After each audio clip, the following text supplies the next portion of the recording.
In this video I want to show you a few more tips and tricks you can use for lighting your interiors. So the scene is basically lit by my modified advanced vray sky. It has some purplish colors. Slightly changed the gradients from my previous video, but the basic idea is the same. It also has some artificial lighting inside, and I have these clear bulbs hanging down here and casting these interesting shadows on the floor. So the first thing I want to show you is how to add some more interesting details to this large area right here. Right now it's just a basic bright spot and it's not that interesting to look at. And sometimes it's a good idea to add something outside the room to create more detail here. And a good example to use would be something like a tree. So let's say I take this tree and I position it somewhere over here so that it casts shadows as the sunlight passes through it. Okay, so maybe something like this, maybe slightly towards the left. Alright, and we can try to render and see how it looks.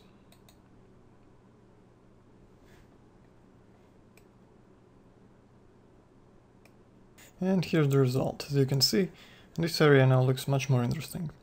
You can experiment with the position and the rotation or the type of tree you use.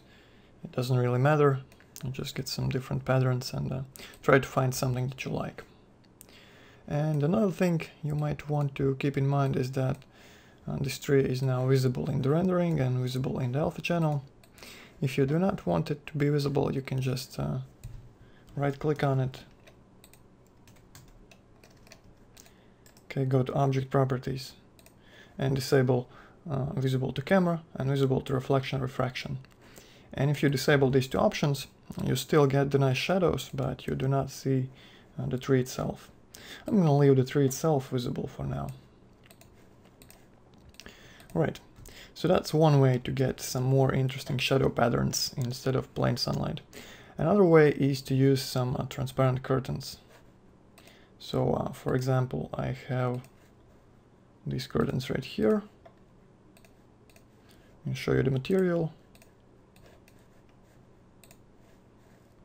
So it's a vray two-sided material with some basic vray material set up in here. And the most important thing about this material is the refract slot. So you have the index of refraction set to 1.01, and you use a curve to mix between the transparent and non-transparent areas. So now the areas that are facing directly towards the camera will be transparent and the rest will not. Okay, so something like that. I can use some different values here, experiment with it a bit. If you have set that up, make sure you have Affect Shadows option on. Also set it to affect all channels and you can try and render. I'm going to hide the tree for now, so you can see how it looks just with this curtain here. And before we render, there is another important thing you must keep in mind. You should exclude the curtains from the skylight portal. And this will give you faster render times. And the final result will not be that different. Okay, so I'm just going to select my vray light, go to exclude and make sure the curtains are added here in the exclude list.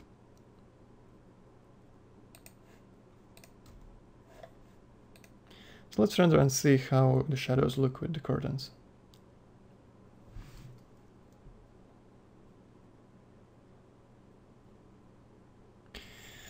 Okay, so curtains also give some interesting shadow patterns inside, but they block the view outside the window somewhat. So speaking of view, next thing I want to show you is how to add a background behind the window. So usually, even if you want to composite a background in Photoshop, it's still a good idea to have at least somewhat similar scene visible in your render as well.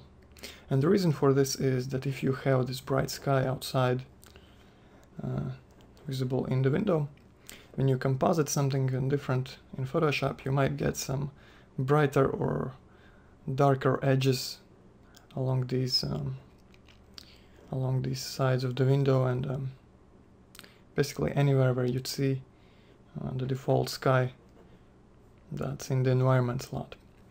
So for example, if you composite in an image where the ground is dark and the sky is bright, you're gonna get some weird bright edges in this area right here, or the bottom area of the window.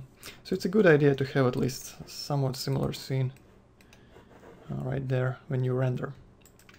So to do that, we're going to use a vray plane. Make sure you are on a visible layer and create a regular plane.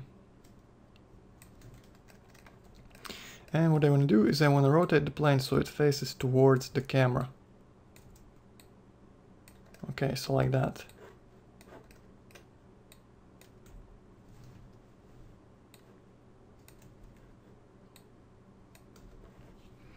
Right, and I also want to make sure that this plane does not cast any shadows and it does not block any light that comes into the room. So right click Object Properties and disable Receive Shadows and Cast Shadows. Okay. You also want to make sure that if you're using an override material that this plane is not affected, so I'm going to rename it and add it to my exclude list for vray global material override. Okay, so add the backplate. And now we want to create a material for it. And our material is going to be a basic vray light material. And I'm going to use vray light material instead of regular material with a diffuse map, because vray light material does not get any shading on it. It just displays the image as bright as you set this multiplier right here. So it's easier to control and looks more realistic. So set up a bitmap in the color slot, and I'm going to use this image here. Turn on preview and assign to the plane. And now you can position it however you like. Maybe scale it a bit. Move around and try to match the horizon of your scene with the backplate. It's not that important if you're going to replace it later on, but still it's nice to have it exactly like you want it. Alright, so you have this image, and let's render and see how it looks. So I can already see from the light cache that it looks kinda dark.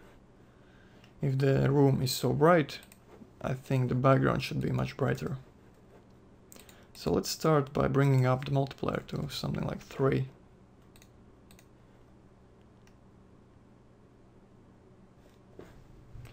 Alright, that's already better.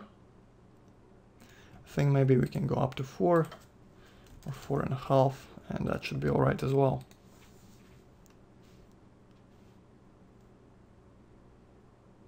Right, and now I think the brightness matches the brightness of the room. It looks pretty realistic to me. Okay, so the light balance is okay. So now let's render this little area right here, and I'm going to show you a little problem we have, and that is the alpha map. And when you render, you're going to see that our alpha map is solid white. And the reason for that is that our backplate actually generates alpha. And we want to turn that off by right-clicking on it, going to vray properties, and changing the alpha contribution to 0. Let's try again.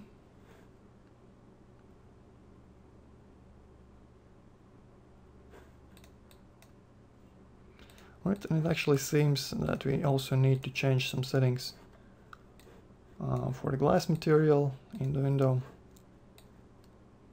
and set the reflection to affect all channels, and same for the refraction. I think that should fix it.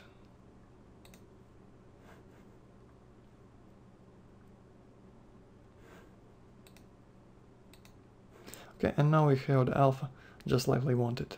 Not solid black, but some dark gray, so we have a hint of the glass visible. Okay, so that's how you set up a backplate for a scene like this. And you can change it out later on in Photoshop by using this alpha map as a mask.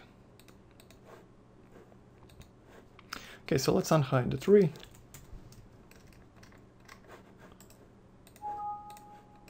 And render the scene with the materials turned back on.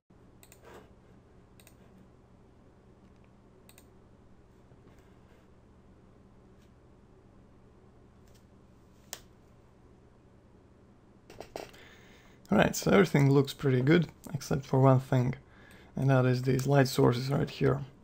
Right now we have this small, very bright spot, and it just looks a bit weird.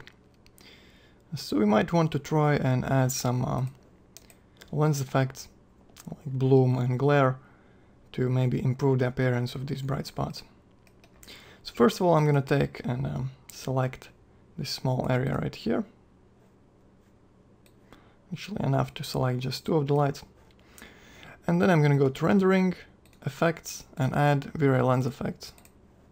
Okay, so let's set up some options first. Turn on bloom. Okay, enable masking, turn on glare.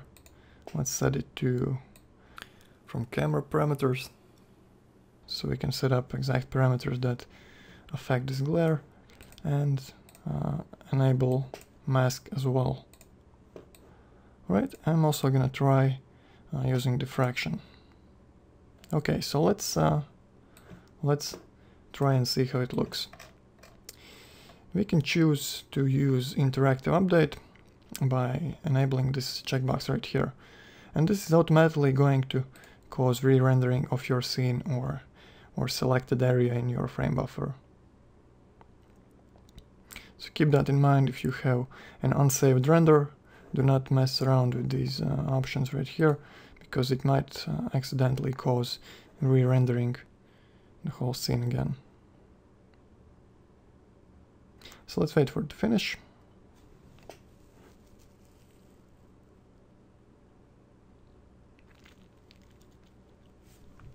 Alright, and here's the result with both bloom and glare. So let's try to adjust some options to maybe make it less intense. So let's start with the glare. First of all, I want to turn down the weight. And it should update automatically, but sometimes you have to switch between the regular frame buffer and vray frame buffer for the effect to be visible. Okay, so the glare is pretty weak right now. I kinda like it. You can try it without the diffractions. Okay, I kinda like it better with the diffractions. So something like this. So now let's try and adjust our bloom. First of all, I want to bring down the size. Okay, and maybe make it less intense as well.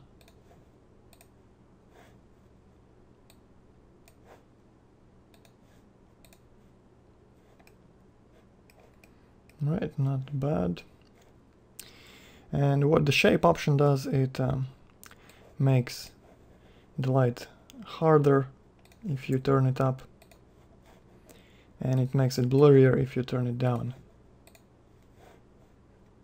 So somewhere over here should be okay.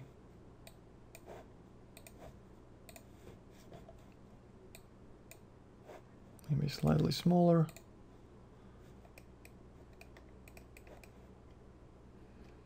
This kinda looks cool. Okay, let's turn down the glare again.